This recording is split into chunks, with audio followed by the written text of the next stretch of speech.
Excel chart step by step. Create a new spreadsheet and label the columns. Each column should represent a different variable or category of data. For example, if you are tracking sales data, you might have columns for product name, quantity sold, and price.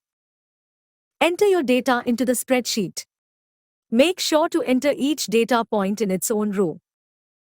Check for errors and inconsistencies. Once you have entered all of your data, take a few minutes to check for any errors or inconsistencies. For example, make sure that all of the numbers are entered correctly and that there are no duplicate rows. Format your data.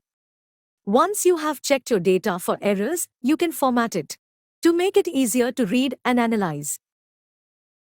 For example, you might want to format the numbers in a certain way or apply different fonts and colors to different columns. Choose a chart type that best represents the relationship between the variables you want to analyze.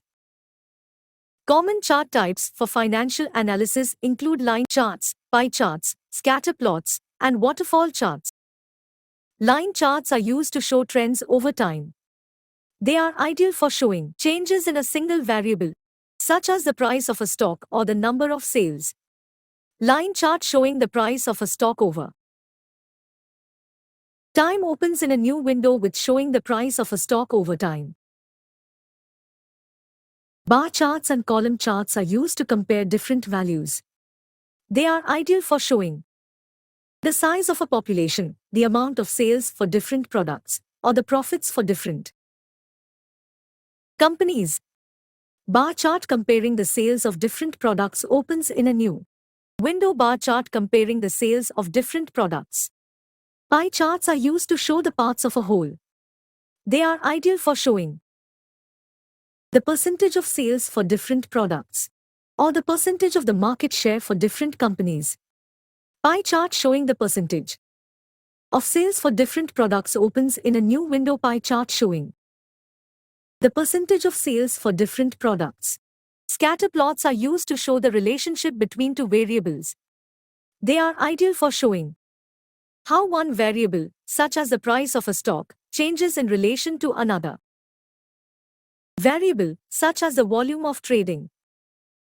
Scatter plot showing the relationship between the price of a stock and the volume of trading opens in a new window with volume of trading. Waterfall charts are used to show the cumulative change in a value.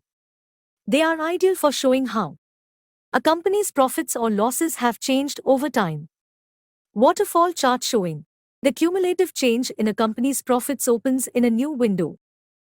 The best way to choose the right chart type is to consider the nature of your data and the insights you want to convey. If you are not sure which chart type to use, it is always a good idea to consult with a data visualization expert. Here are some additional tips for choosing the right chart type. Use a simple chart type that is easy to understand. Use colors and fonts that are easy to read. Label your axis clearly. Make sure the chart is large enough to be read easily. Avoid cluttering the chart with too much information.